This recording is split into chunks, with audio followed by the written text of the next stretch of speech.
আসসালামু আলাইকুম প্রিয় অভিভাবকবৃন্দ। আপনারা আমার সামনে এখন যে মূল্যায়নপত্রটি দেখতে পাচ্ছেন, এটি হচ্ছে পঞ্চম শ্রেণী প্রাথমিক গণিত শিক্ষার্থী শিখন অবস্থান যাচাই 2025। আমরা যদি আবারও চলে আসি আমাদের আজকের যে মূল্যায়নপত্রটি রয়েছে, সেটি হচ্ছে শিক্ষার্থী শিখন অবস্থান যাচাই নভেম্বর 2025, শ্রেণী পঞ্চম, বিষয় প্রাথমিক গণিত। আমরা যদি এখানে চলে আসি, আমার এখানে প্রথমেই রয়েছে শিক্ষার্থীর নাম, এরপরে রয়েছে বিদ্যালয়ের নাম, এরপরে রয়েছে রোল নম্বর, শাখা, উপজেলা, জেলা। আমরা যদি এখানে চলে আসি, আমাদের আজকে যে মূল্যায়নপত্রটি রয়েছে এটা হচ্ছে পঞ্চম শ্রেণী প্রাথমিক গণিত বিষয়ে শিক্ষার্থী শিখন অবস্থান যাচাই 2025। আমরা এখানে প্রথমে রয়েছে শিক্ষার্থীর নাম, এখানে শিক্ষার্থী তার নিজের নাম লিখবে, এরপর হচ্ছে বিদ্যালয়ের নাম, এরপর তার রোল নম্বর, শাখা, এরপর লিখবে উপজেলা, এরপর লিখবে জেলা। এরপরে আমরা যদি চলে আসি, আমার এখানে প্রথমে রয়েছে একটি দোকানে একটি খাতা 45 টাকায়, একটি পেন্সিল 15 টাকায় এবং একটি জ্যামিতি বক্স 250 টাকায় বিক্রি হয়। মেহরুন ওই দোকান থেকে 4টি খাতা, 2টি পেন্সিল এবং একটি জ্যামিতি বক্স কিনে দোকানদারকে 500 টাকার একটি নোট দিল। সে কত টাকা ফেরত পাবে? আমার একে বলা হয়েছে একটি দোকানে একটি খাতা 45 টাকায়, একটি পেন্সিল 15 টাকায় এবং একটি জ্যামিতি বক্স 250 টাকায় বিক্রি হয়।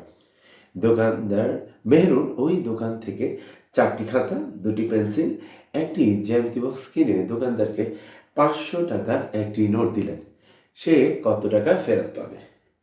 এরপরে আমরা 2-এ চলে আসি। 2-এ বলা হচ্ছে হিসাব করো। আবার 2 নংয়ে যে প্রশ্নটি রয়েছে সেটা হচ্ছে হিসাব করো। এখানে প্রথমে রয়েছে 8 ভাগের 3 ভাগ 5 ভাগের 3 গুণ 5 ভাগের 4। আবার এখানে যে হিসাব করা অংশটিকে রয়েছে সেখানে রয়েছে 8 ভাগের 3 ভাগ 5 ভাগের 3 গুণ 5 ভাগের 4। এরপর আমরা 3 নং প্রশ্নে চলে আসি। আবার 3 নংয়ে বলা হয়েছে জলিল সাহেবের 48,000 টাকা ছিল। তিনি ওই টাকার 12 ভাগের 5 অংশ এতিমখানায়, 16 ভাগের 7 অংশ শিক্ষা প্রতিষ্ঠানে দান করলেন। তার কাছে কত টাকা আছে? এখানে 3-এ বলা হয়েছে জলিল সাহেবের যে 48,000 টাকা ছিল, তিনি ওই টাকা 12 ভাগের 5 অংশ এতিমখানে, 16 ভাগের 7 অংশ শিক্ষা প্রতিষ্ঠানে দান করলেন। তার কাছে কত টাকা আছে? এরপরে 4 নংয়ে চলে আসি, গুণ করো। এটা হচ্ছে দশমিকের গুণ। এখানে আছে 0.845 গুণ 1.7। আবার এখানে 4-এ বলা হয়েছে গুণ করো 0.845 গুণ 1.7। এরপরে আমরা 5 নং প্রশ্নে চলে আসবো। আবার 5 নং প্রশ্নে বলা হয়েছে ভাগ করো। আর আবার এই যে অঙ্কটি রয়েছে এটি হচ্ছে দশমিকের ভাগ। এখানে বলা হয়েছে 5.6 ভাগ 0.08। 5 নংয়ে বলা হয়েছে ভাগ করো 5.6 ভাগ 0.08। এরপরে 6 নং প্রশ্নে চলে আসবো। এখানে বলা হয়েছে একটি আয়তকার জমির ক্ষেত্রফল 48.8 বর্গমিটার, জমির দৈর্ঘ্য 12.2 মিটার হলে প্রস্থ কত? আবার এখানে 6 নংয়ে বলা হয়েছে একটি আয়তকার জমির ক্ষেত্রফল 48.8 বর্গমিটার, জমির দৈর্ঘ্য 12.2 মিটার হলে প্রস্থ কত?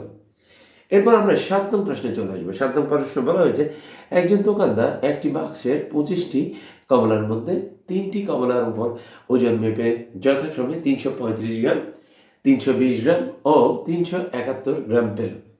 কমলা 3টির গড় ওজনের ভিত্তিতে 25টি কমলার মোট ওজন নির্ণয় করো।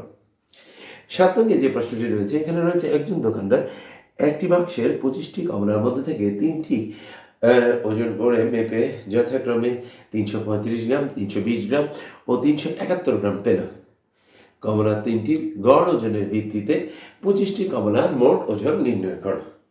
এরপর আমরা 8-এর কতে চলে আসবো। কতে বলা হয়েছে জসিম একটি ব্যাংক থেকে 4,000 টাকা ঋণ নিলেন। বার্ষিক 8% মুনাফা আসলের উপর ধার্য করা হল। 10 বছর পর তাকে মোট কত টাকা পরিশোধ করতে হবে? 8-এর কতে জসিম একটি ব্যাংক থেকে 4,000 টাকা ঋণ নিলেন। বার্ষিক 8% মুনাফা আসলের উপর ধার্য করা হলো। 10 বছর পর তাকে মোট কত টাকা পরিশোধ করতে হবে? খতে একটি দোকানে 2,000 টাকার পণ্য 20% কমে বিক্রয় করা হলো। পণ্যটির বিক্রয় মূল্য কত?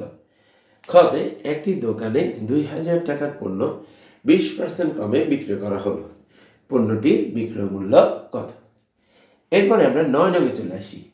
৯ নঙে বলা হয়েছে আরাফাত বাজারে গিয়ে ৪.৫ কেজি চাল, ৭৭৫ গ্রাম সবজি এবং ২,২২৫ গ্রাম মুরগির মাংস কিনলেন। তিনি মোট কত কেজি বাজার করলেন? আমরা এখানে চলে আসি ৯ আরাফাত বাজারে গিয়ে ৪.৫ কেজি চাল, ৭৭৫ গ্রাম সবজি, ২,২২৫ গ্রাম মুরগির মাংস কিনলেন। তিনি মোট কত কেজি বাজার করলেন?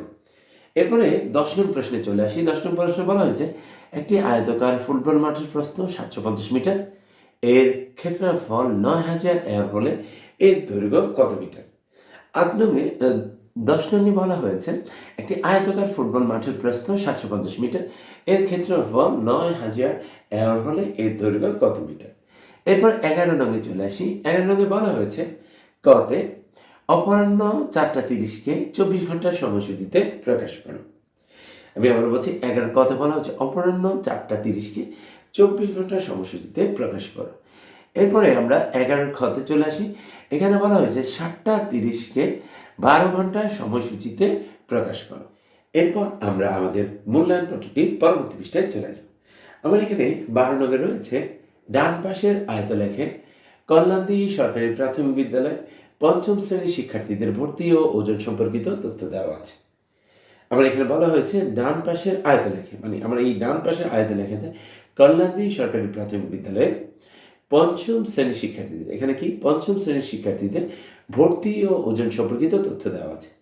আমরা যদি এখানে চলে আসি, আমার এখানে যে আয়তলেখাটি রয়েছে এখানে নিচের অংশে রয়েছে ৫ম শ্রেণীর শিক্ষার্থীদের ওজন, আর এখানে এই সাইডে রয়েছে শিক্ষার্থী। আমার এখানে শিক্ষার্থীর সংখ্যা ০, ১, ২, ৩, ৪, ৫, ৬, ৭, আর এখানে ৫ম শ্রেণীর শিক্ষার্থীর ওজনের যে শ্রেণী ব্যবধান রয়েছে সেটা দেওয়া আছে।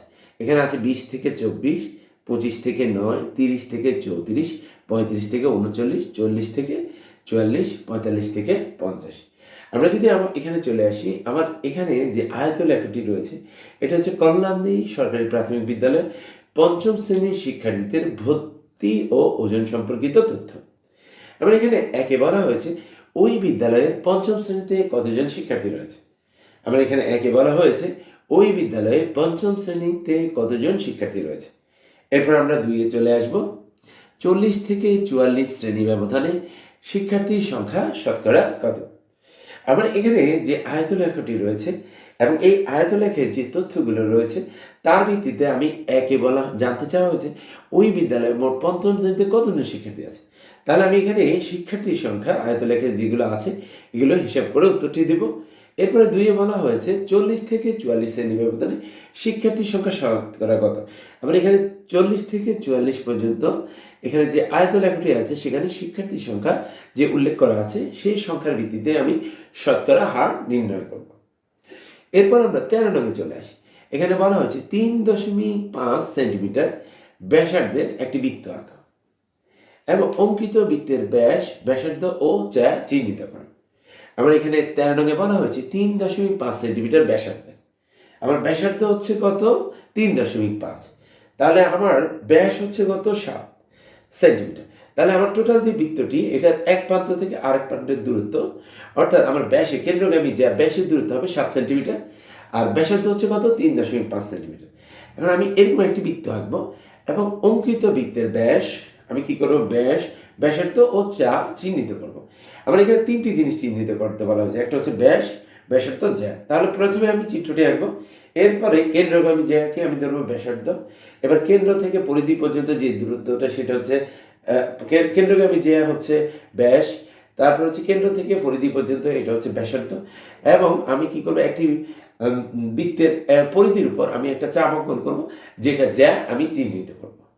প্রিয় শিক্ষার্থীরা, আমরা যদি একটু লক্ষ্য করি আমাদের এই আজকের যে শিখন অবস্থান মূল্যায়ন প্রশ্নপত্রটি প্রাথমিক গণিত ৪র্থ শ্রেণী, আমাদের এখানে প্রশ্নপত্র প্রণয়ন করার ক্ষেত্রে অথবা মূল্যায়নপত্র প্রণয়ন করার ক্ষেত্রে যে বিষয়গুলোকে গুরুত্ব দিয়ে আমার প্রশ্নপত্রটি প্রণয়ন করা হয়েছে, আগামী যে সামনে যে মূল্যায়ন পরীক্ষাগুলো অনুষ্ঠিত হবে সেগুলোতে প্রস্তুতি গ্রহণের ক্ষেত্রে অবশ্যই আমরা এইরূপ ধারাবাহিকতা অবলম্বন করে আমাদের প্রস্তুতি গ্রহণ করব। সবাইকে ধন্যবাদ জানিয়ে আমাদের আজকের ক্লাসটি এখানে শেষ করছি। আসসালামু আলাইকুম।